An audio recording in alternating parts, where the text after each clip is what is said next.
நம்ம அரசியலுக்கு வர்றதுக்கு முன்னாடி அட இவரெல்லாம் வரமாட்டாரியா, அவரே வரல, இவரே வரல, இவருங்க வர போறாரு அப்படின்ட்டு நிறைய பேர் ஜோசியம் சொன்னாங்க.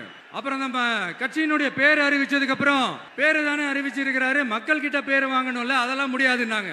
அப்புறம் ரொம்ப முக்கியமா மாநாடுலாம் எவ்வளவு பெரிய விஷயம், அதெல்லாம் இவர் ஒத்தால எப்படி பண்ண முடியும், சும்மா பக்கத்துல புசியானதை வச்சுக்கிட்டு மாநாடுல எப்படி நடத்தி காட்ட முடியும், அதெல்லாம் அவங்களால முடியாது. அப்புறம் மழை பெஞ்சு எல்லாத்தையும் கெடுத்துரும். என் கூட இருக்கிறவங்களே கூட தான் சொன்னாங்க. அதுக்கப்புறம் என்ன நடந்துச்சுன்னு உங்க எல்லாருக்குமே தெரியும். இப்ப புதுசா ஒண்ணு சொல்ல ஆரம்பிச்சிருக்கிறாங்க.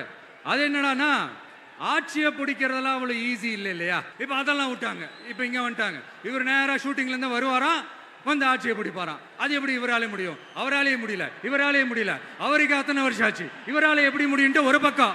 இன்னொரு பக்கம் கூட்டம்லாம் ஓகே தான், அது எப்படி ஓட்டா மாறும் அப்படின்றது இன்னொரு பக்கம். இப்படி கதை, திரைக்கதை, வசனம், இயக்கம், பாடல்கள். அதனால இந்த அரசியல் ஆய்வாளர்களுக்கு நான் சொல்றதெல்லாம் ஒன்னேதான், நல்லா கேட்டுக்கங்க. இந்த விஜய் ஏதோ இந்த பல லட்சம் பேர் கூடுற கூட்டத்தில் மட்டுமே இருக்கிறாரு அப்படின்னு மட்டும் தப்பு கணக்கு போட்டாதீங்க.